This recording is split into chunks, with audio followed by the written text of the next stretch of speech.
If you're serious about understanding how real soil was built before fertilizers, tractors and laboratory formulas, stay with me, because this method quietly fed civilizations for thousands of years and still works today.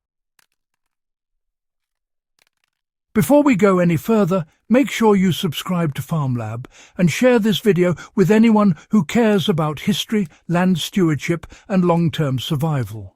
Because what you're about to hear is not gardening advice, it's land wisdom that has stood the test of centuries. Why ancient meadows quietly outperformed modern fields. Long before crop rotation charts and soil tests, ancient farmers noticed something strange.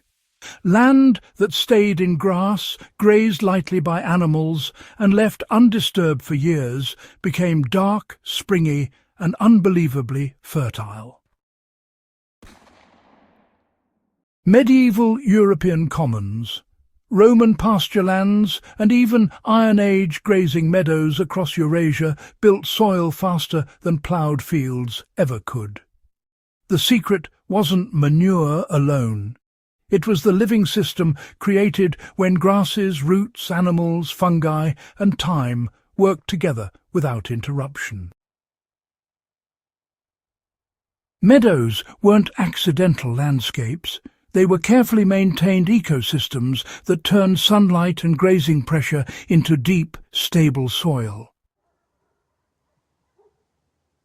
How deep-rooted grasses built soil from the bottom up. Grasses used in ancient meadows were not shallow-rooted lawn varieties. Many sent roots several feet into the ground. Every season, a portion of those roots died back and regrew, depositing carbon and organic matter deep underground.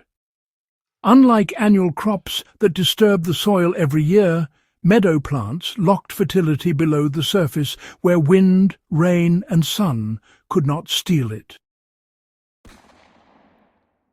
This process created thick layers of humus, improved water retention, and allowed soils to survive droughts and floods alike. If you want to apply this today, start by planting perennial grasses or forage mixes rather than seasonal crops, and resist the urge to till. Even a small plot left undisturbed for 3 to 5 years will begin to change texture and colour. So, why were grazing animals considered soil builders rather than destroyers? Well, ancient herders, you see, didn't let their animals linger in one spot forever. Grazing was done in pulses. The animals would feed, trample plant material, drop their manure, and then, importantly, move along. This approach really did mimic the way wild herds behaved, and it actually prevented overgrazing. As the animals moved, their hooves pressed seeds into the soil surface and pushed organic matter right into contact with microbes. Plus, the manure they left behind was already packed with bacteria, which helped feed fungi and worms in the soil. Now, if you want to replicate this sort of thing without livestock, you can mow high-leave the clippings where they fall, and every now and then press organic matter into the soil with a roller, or even just by walking on it. The main thing is, you want some disturbance, but without causing destruction. How fungi quietly did the real work underground, you see. One of the most overlooked aspects of meadow soil is indeed fungal dominance.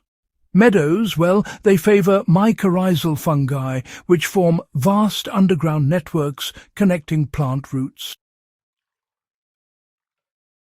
Now, these networks, they move nutrients, store carbon, and build stable soil aggregates that resist erosion. Ploughed fields, on the other hand, break these networks every season. Meadows, well, they let them grow uninterrupted for decades. If you want this benefit today, stop digging, stop turning, and avoid synthetic fertilizers that disrupt fungal partnerships. Adding leaf litter, old hay, or compost on the surface, well, it feeds fungi naturally and encourages them to rebuild those underground highways. You know, in those ancient pasture systems, time actually mattered more than sheer effort. The Meadow method was never about speed, it was all about patience. Fields would be left to rest in grass for years, sometimes even generations, before anyone thought about converting them to cropland. Now, when those fields were finally ploughed, the yields were absolutely astonishing, because the soil had stored up its fertility slowly and securely over time. You can actually apply this same mindset yourself by, say, designating parts of your land as long-term soil banks. Even just leaving a backyard corner as wild grass, well, it can turn into a future garden bed with hardly any extra effort. The key is to think in 5-year cycles, not just one season at a time. And here's the thing, those ancient meadows, they regulated water far better than most modern systems. Meadow soils acted like, well, sponges. Their deep roots opened up channels so rain could actually soak in instead of just running off. Plus, all that organic matter held onto moisture during dry spells and released it slowly, keeping things balanced. This is why ancient pastures stayed green longer during droughts and avoided flooding damage. To recreate this, you need to avoid compacting soil with heavy machinery, keep living roots in the ground all year round, and maintain continuous ground cover. You know, bare soil was actually seen as a failure in ancient land management, not a starting point. Why the Meadow method is ideal for survival-minded land stewards. For anyone thinking beyond convenience and toward resilience, this method is really unmatched.